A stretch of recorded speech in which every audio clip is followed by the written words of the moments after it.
Le divorce est-il un péché contre Dieu?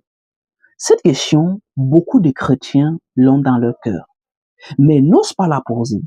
Si tu es en lutte dans ton mariage, n'écoute pas ce message avec peur.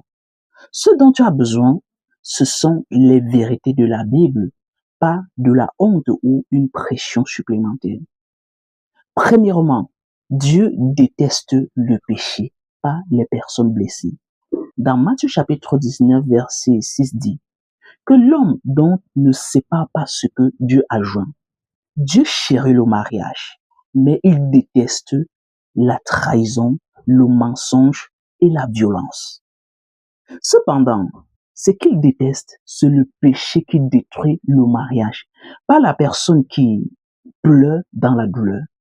Dieu ne prendra jamais le parti de l'abuseur. Deuxièmement, la Bible reconnaît la réalité de la rupture. Le Seigneur Jésus mentionne dans Matthieu chapitre 19, verset 9, qu'il est permis de divorcer en cas d'adultère. Paul a aussi dit que si un non-croyant persiste à partir, qu'il parte. Car Dieu nous appelle à vivre dans la paix. La Bible n'a jamais demandé à quelqu'un de supporter les abus constants ou une relation destructrice. Troisièmement, Dieu se soucie du mariage, mais il se soucie encore plus de ton âme. Certaines personnes considèrent le divorce comme une condamnation éternelle. Mais ce cri désespéré ne vient pas de Dieu.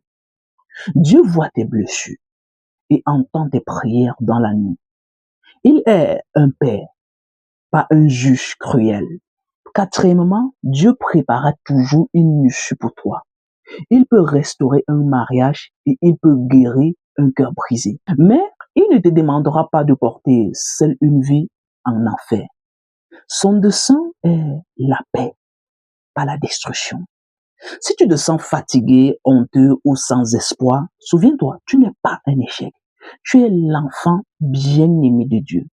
Si tu traverses une tempête dans ton mariage, écris dans les commentaires, Seigneur, guide-moi. Prions ensemble et remettons nos fardeaux entre les mains de Dieu.